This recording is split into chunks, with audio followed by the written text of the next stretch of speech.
हाकतनी मंत्री बखरक नरेंद्र मोदीनि पयला मन की बात पान्दा खालायजाकमानि विजया दशमीनि साल 2014 बिसिनि अक्टोबर तालनि 3 सालमारिब तिनि बाय फिलसारा नैजिचार काखा हाकतरनि मंत्री बखरक नरेंद्र मोदीनि मन की बात पान्दा रामनगर मंडलनि लुआजिमुं बाय हाकतर मंत्री बखरक नरेंद्र मोदीनि फिलसारा नैजिचार मन की बात पान्दा खनालायखा पीसीसी इटबाट्टा गाना आमचयो आरो हाकतरनि मंत्री बखरक नरेंद्र मोदीनि मन की बात पान्दा खराना बागै सगैखा मंत्री सुधांशु दास एमएलए 7 रामनगर कन्स्टिट्युएन्सिनि तै आगरतला म्युनिसिपल कर्पोरेशननि मेयर दीपक मजुमदार बीजेपी हास्ते याकचो काजको सुबल भूमिक रामनगर मंडल काजको अमिताभ भट्टाचार्य खबैकोबोनि जुदा जुदा आदंग्र कक्तिसल मन की बात पान्दानि पाइथाग मन की बात पान्दा खनानाय नग्न ककनारखा मंत्री सुधांशु दास बसाका हाकतरनि मंत्री बखरक नरेंद्र मोदीनि मन की बात पान्दाब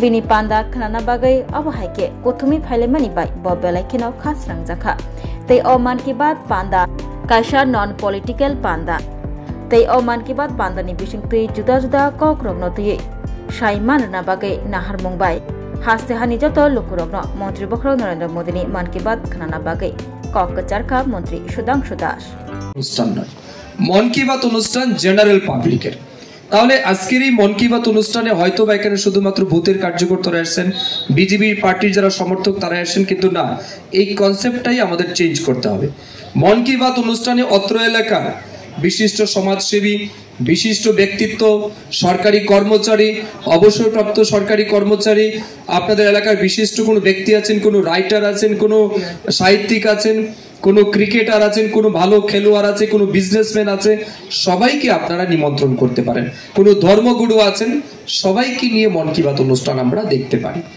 এখানে এই বুথে যিনি মন কি বাত প্রমুখ আছেন আমি আবেদন করব নেক্সট মন কি বাত অনুষ্ঠানে কম করে এক সপ্তাহ আগে থেকে বুথ সভাপতি যিনি আছেন তার সাথে পরামর্শ ক্রমে কোন জায়গায় মন কি বাত হবে লোকেশন কি হবে তারপর নিমন্ত্রণের দায়িত্ব সবাই মিলে করে সুন্দরভাবে মন কি বাত অনুষ্ঠানটা পালন করবে মন কি বাত শুধুমাত্র একটা অনুষ্ঠান নয় বর্তমানে এটা একটা উৎসবে পরিণত হয়েছে আমার বাড়ি ফটিকরায়ে আমি আমার নিজ বিধানসভাতে আজকে মন কি বাত অনুষ্ঠান উপভোগ করার কথা ছিল কিন্তু বিশেষ কাজে আমি আগরতলা আটকে গেছি চাইলে কিন্তু আমি আমার নিজের ঘরে টিভিতে বসে মন কি বাত দেখতে পারতাম কিন্তু তারপরেও কেন আমি দেখতে পাইনি কারণ এটা এখন উৎসবে পরিণত হয়েছে আমাদের কাছেও একটা আলাদা উৎসাহ তৈরি হয়েছে যে না যেখানে মন কি বাত অনুষ্ঠান হবে সব লোক আসবে সেখানে যাই কারণ এটা একটা আলাদা অনুভূতি আলাদা একটা আনন্দ তার মধ্যে তো এই জন্য আমি আপনাদের সবাইকে বলবো মন কি বাত অনুষ্ঠানকে রাজনীতির সাথে যুক্ত না করা এটাকে মন কি বাত ফর অল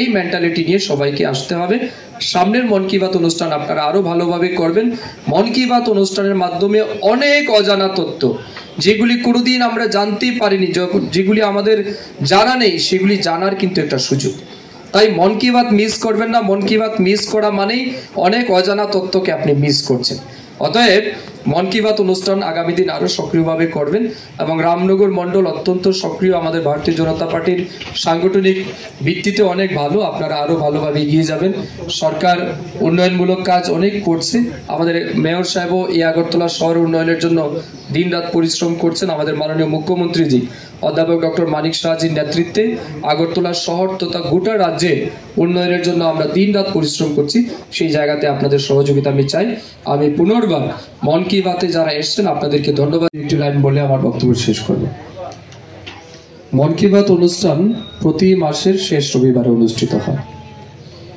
অন্যান্য অনুষ্ঠানের চাইতে মন কি বাত অনুষ্ঠান একটু ব্যতিক্রম অনুষ্ঠান আপনারা দেখেছেন মন কি বাত অনুষ্ঠান শুরুর প্রায় 10 মিনিট আগে কিন্তু আমি এখানে পৌঁছেছি যদি এটা রাজনৈতিক অনুষ্ঠান হতো হয়তো বা আমরা একটু পরে আসতাম কিন্তু মন কি বাত যেহেতু সকাল ঠিক 11 ঘটিকার মধ্যেই শুরু হয় এবং 11:30 বা কোনো সময় 11:40 30 থেকে 40 মিনিটের অনুষ্ঠান এই সময়ের মধ্যে শেষ হয় অতএব নেক্সট রবিবারে অর্থাৎ নেক্সট মন কি বাত অনুষ্ঠানে যখনই আপনারা আসবেন আপনাদেরকে মাথায় রাখতে হবে 11টা বাজার কম করে হলেও 10 থেকে 15 মিনিট আগে আপনাদের কিন্তু অনুষ্ঠানে পৌঁছে যেতে হবে আপনারা সকালবেলা ট্রেন ধরতে যারা যান ট্রেন ধরতে গিয়ে যেভাবে টাইমকে মেনটেন করতে হয় ঠিক তেমনি মন কি বাত অনুষ্ঠানকে যদি আপনি উপভোগ করতে চান তাহলে নির্দিষ্ট সময়ের আগেই কিন্তু আপনাকে গন্তব্যস্থলে পৌঁছে যেতে হবে, 1 নম্বর বিষয়।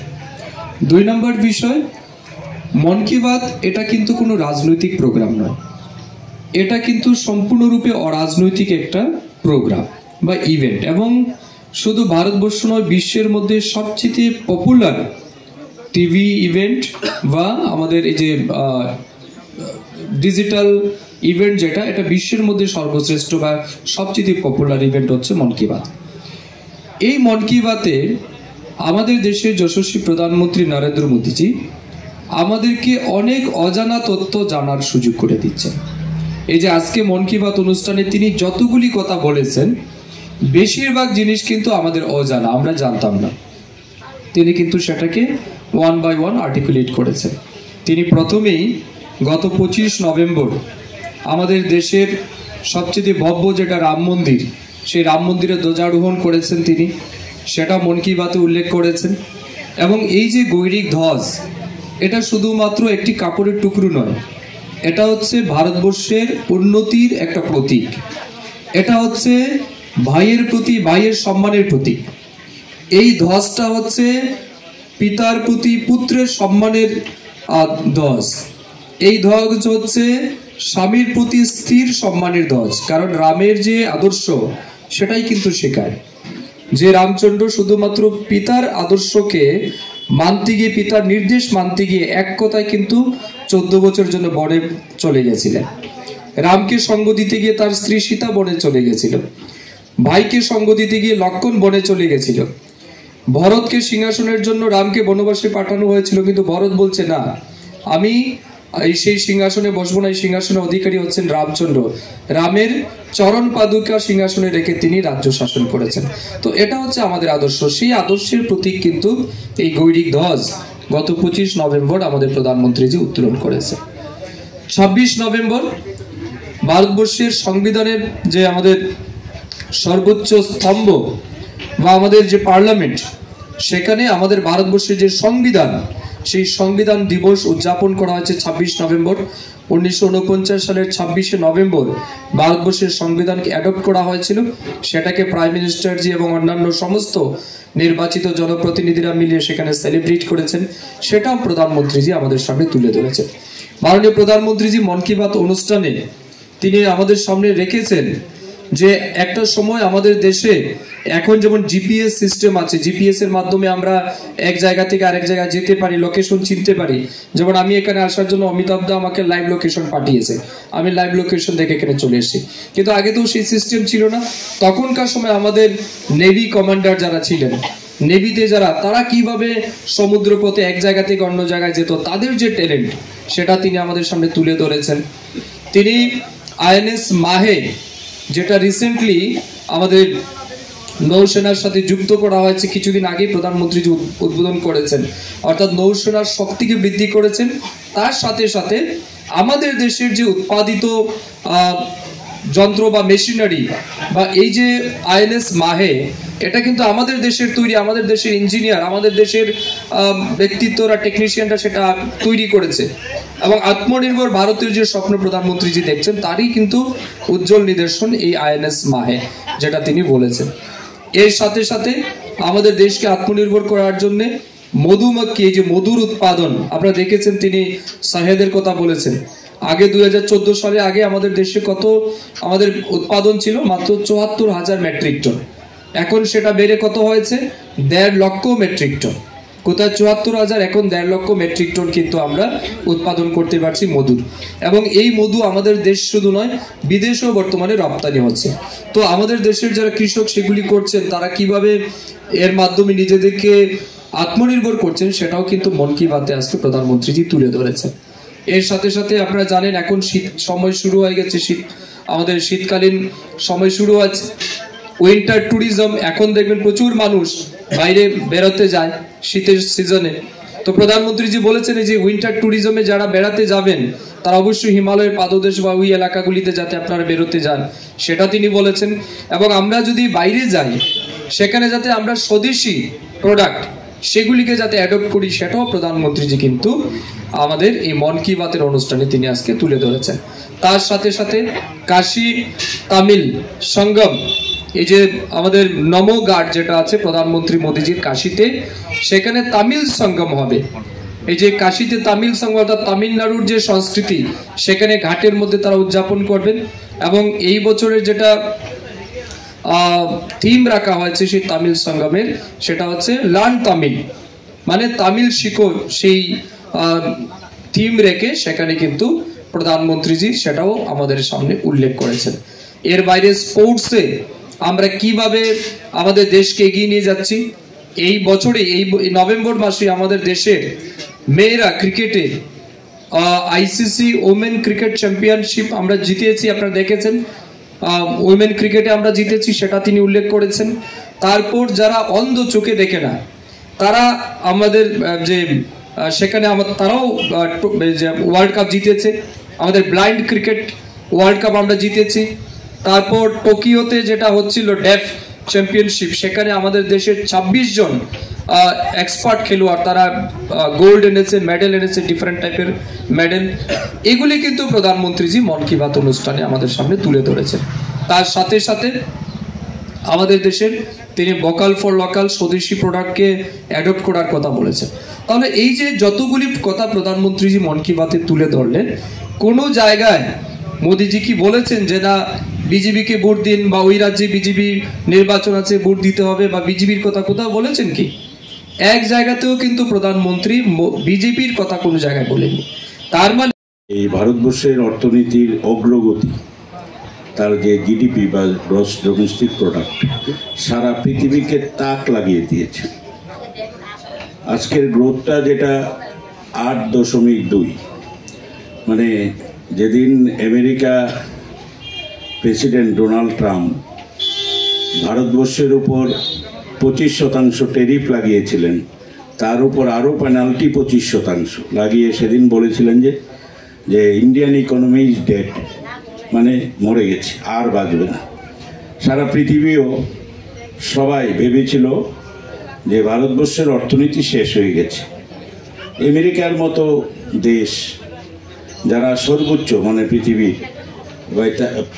31 ট্রিলিয়ন যাদের ইকোনমি, সেখানে 5 ট্রিলিয়ন ইকোনমির একটা দেশকে ওরা এইভাবে মানে সমস্ত পেনাল্টি চাপিয়ে এমন অবস্থায় নিয়ে দাঁড় করেছিল, সারা পৃথিবী ভেবেছিল ভারতবর্ষ কিন্তু আর এগোতে পারবে না। যাই হোক, ভারতবাসীর কঠোর পরিশ্রম, আমাদের প্রিয় প্রধানমন্ত্রী নরেন্দ্র ভাই দামোদর দাস মোদী, ওনার পরিশ্রম এবং ওনার ভিশন মিশন সব কিছুই, যখন উনি 2014 সালে উনি প্রধানমন্ত্রী হয়েছেন, তখন উনি একটা স্লোগান দিয়েছিলেন যে সবকা সাথ সবকা বিকাশ।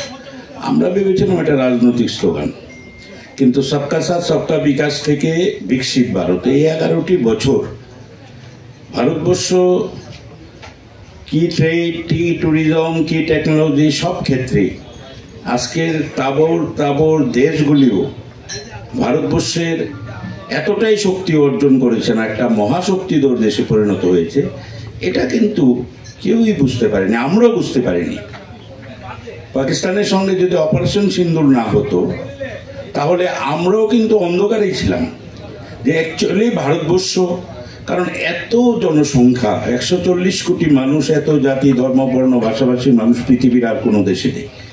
সবাইকে একত্রিত করে, এবং যেখানে পৃথিবীর একটি দেশও নেই যে দেশ তার দেশের নাগরিককে 1 কেজি চাল বিনে পয়সায় দেয়, সেই ভারতবর্ষে 80 কোটি মানুষকে আজকে বিনে পয়সায় খাবার দিচ্ছেন, চাল দিচ্ছেন। গত 10 বছর দিয়েছেন, আগামী 7 বছরও দেবেন ঘোষণা করেছেন। তা এই যে ঘটনা, কারণ ভারতবর্ষ শুধু টেকনোলজিতে অ্যাডভান্স হয়েছে সেটা নয়, পাশাপাশি ভারতবর্ষের মানে তার রাষ্ট্রবাদী চিন্তা চেতনা, তার জাতীয়তাবোধ, দেশাত্মবোধ, তার আধ্যাত্মিকতা সব কিছু ঠিক রেখে সবাই যার যার জাতি ধর্ম বর্ণ নির্বিশেষে, ধর্ম সেটাকেও বলেছেন যে ধর্ম যার যার, দেশ সবার, ধর্ম যার যার, মানুষ সবার। তো সবাইকে একত্রিত করে আজকের ভারতবর্ষ পৃথিবীতে একটা মহাশক্তিধর দেশে পরিণত হয়েছে। এটা সম্ভব করেছেন আমাদের প্রিয় প্রধানমন্ত্রী নরেন্দ্র ভাই দামোদর দাস মোদী। এবং সব ক্ষেত্রেই সেটা দেশ এগিয়ে যাচ্ছে। ওনার মন কি বাত, উনি খুব ছোট্ট ছোট্ট বিষয় উনি যেভাবে অ্যাড্রেস করেন, ছোট্ট ছোট্ট বিষয়কে যেভাবে তুলে আনছেন, ভারতবর্ষের কাশ্মীর থেকে কন্যাকুমারী, সুরাট থেকে ত্রিপুরা, সমস্ত দেশের বিভিন্ন কর্নারে যে ছোট্ট ছোট্ট বিষয়গুলো মন কি বাতের মাধ্যমে, এই যে আজকের যে এই যে জিডিপি এত বড় ট্যারিফ লাগানোর পরেও হয়েছে, সেটা একমাত্র হয়েছে এই যে স্বদেশী মানসিকতা। কারণ ভারতবর্ষ এখন পৃথিবীর সবচেয়ে বৃহৎ মার্কেট, এত জনসংখ্যা, এবং এখন আস্তে আস্তে নির্ভরশীল নয়, অন্যের উপর নির্ভরশীল নয়। এই যে ব্যাপারটা, স্বদেশী ব্যাপারটা, তার বা রাষ্ট্রবাদী চিন্তা চেতনায় উদ্বুদ্ধ করা। অনেকে বলেন আজকের জেনারেশন নাকি ডিরেল হয়ে যাচ্ছে, আজকের জেনারেশন ডিরেল হয়ে যাচ্ছে। আমি বিশ্বাস করি না। কারণ ভারতবর্ষ এখন মূল শক্তি হচ্ছে যে 50 কোটি যুবক যারা 30 বছরের নিচে। কারণ এখন সব দেশ এই যে শক্তি, মানব শক্তি, এর একটা অভাব বোধ করছেন, এবং সব কিছুতে সারা পৃথিবীতে একদিন ভারতবর্ষ শাসন করবে। প্রদেশ থেকে আমি ওখানে এটা পার হয়ে সামনে 16 নম্বর বুথে, তো ফ্ল্যাগ ট্যাগ নিয়ে ওরা আছে, আমি থেমে গেলাম, ওরা নিয়ে আমাকে তখন আমি ওদের সঙ্গে আমি ভাবলাম এটাই 20 নম্বর বুথ। ওরাও কিছু বলেনি, তো তাই আসতে একটু দেরি হয়ে গেল। প্রধানমন্ত্রী মন কি বাত এখন শুধু ভারতবর্ষ নয়, সারা পৃথিবীতে যারাই ভারতবাসীরা আছেন সবারই মন কি বাত। এখন প্রত্যেকটা মাসে শেষ রবিবারটার জন্য আমরা তাকিয়ে থাকি এই প্রধানমন্ত্রী কি বলেন।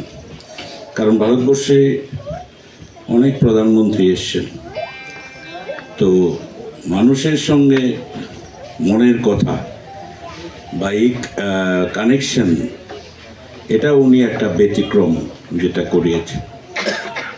এবং আমরাও এই দিনটা যার যেভাবে সামর্থ্য যতটুকু বুথ লেভেলে সারা রাজ্যেই হয়, এবং প্রধানমন্ত্রী মন কি বাত অনুষ্ঠানে কোনোবার আমরা প্রথম, নয় দ্বিতীয়, মানে ত্রিপুরা সবসময় একটা ভালো জায়গায় আছে। কারণ আমাদের প্রধানমন্ত্রী এই নরেন্দ্র মোদীজি, নরেন্দ্র ভাই দামোদর দাস মোদীজি, উনি আজকে